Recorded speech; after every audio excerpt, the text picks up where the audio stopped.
100억 원대 보험금을 타내려고 보험 설계사를 납치 살해한 사람을 살해하고 빼앗으려 했던 돈은 500. 재벌 2세가 탱크로리 기사를 폭행한 뒤 맷값을 건넸다는 사실이 전해지면서 인터넷에서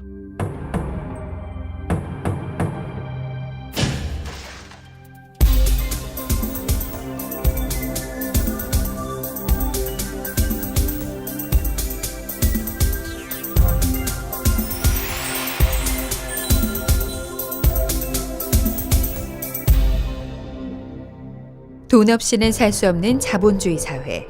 하루를 돈으로 시작해서 돈으로 마감한다고 해도 과언이 아니다.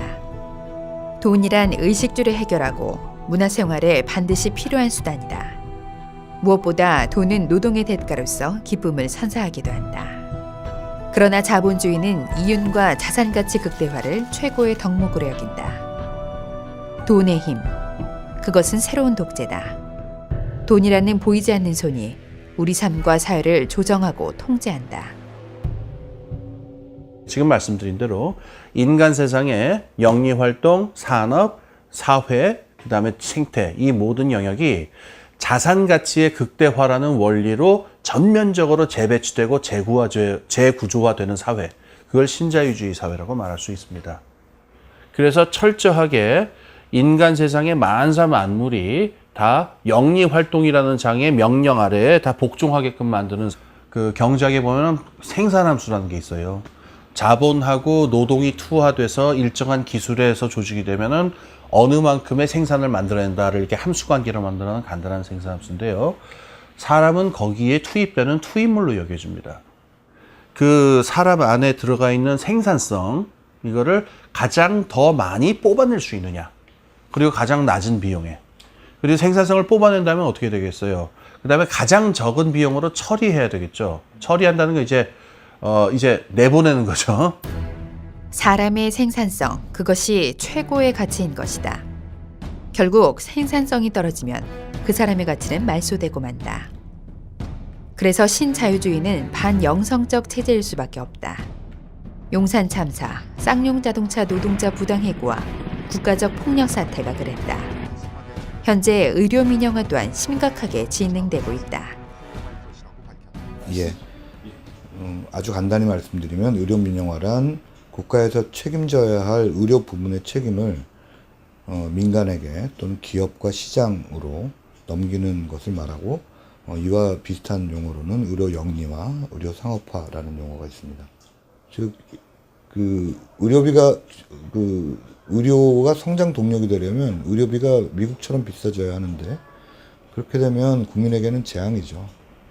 근데 영리병원은 이게 현대자동차나 삼성전자와 마찬가지로 주식 투자를 하게 되고 투자자에게 배분을 하게 됩니다.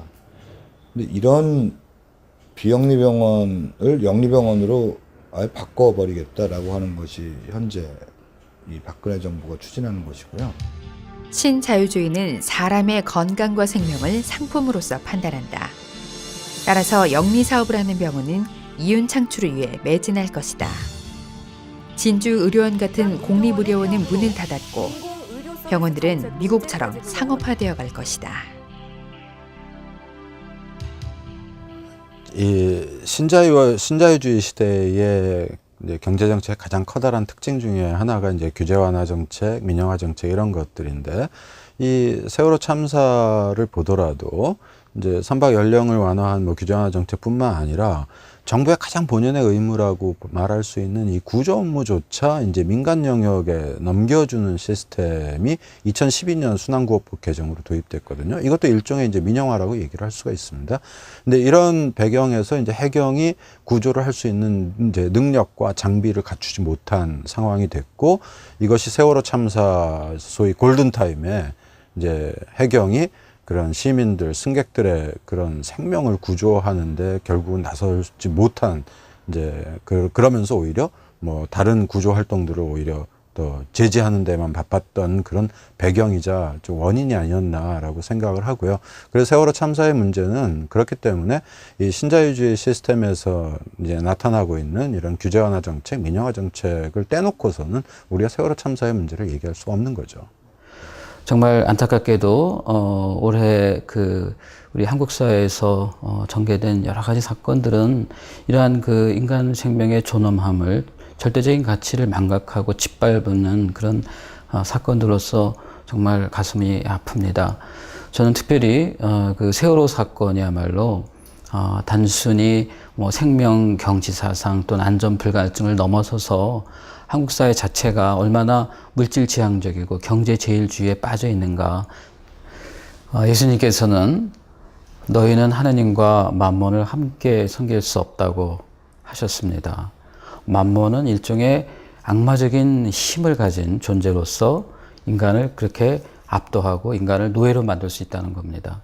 그래서 만몬은 본래 좀 불의한 것이기 때문에 이 세상의 구조 안에서 정의롭지 못하고 인간을 착취하는 구조 속에서 생성된 이 만몬을, 그렇다면 이제 의롭게 쓰기 위해서는 그것을 나눠야 한다는 말씀을 하시는 거죠. 불의한 만몬으로라도. 만몬은 교회와 신앙마저도 위협하고 있다. 개인 신심주의와 거대해지는 교회, 목적지 없이 미친 듯 달려가는 자본주의에서 교회가 추구해야 할 가치는 무엇일까? 우리가 찾아야 할 복음의 기쁨은 무엇일까?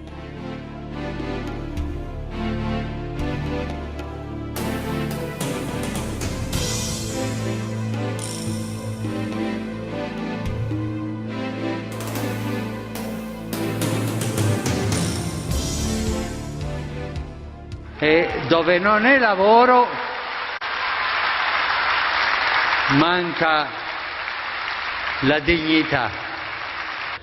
È la conseguenza di una scelta mondiale, di un sistema economico che porta a questa tragedia. Un sistema economico che ha al centro un idolo che si chiama denaro. Dio ha voluto che al centro del mondo non sia un idolo, sia l'uomo e la donna, che portino avanti col suo lavoro e portino avanti il mondo. Lavoro, lavoro, lavoro. È una preghiera necessaria. Lavoro vuol dire dignità, lavoro vuol dire portare il pane a casa, lavoro vuol dire amare. E per difendere questo sistema economico idolatrico si instaura la cultura dello scarto. Si scartano i nonni e si scartano i giovani.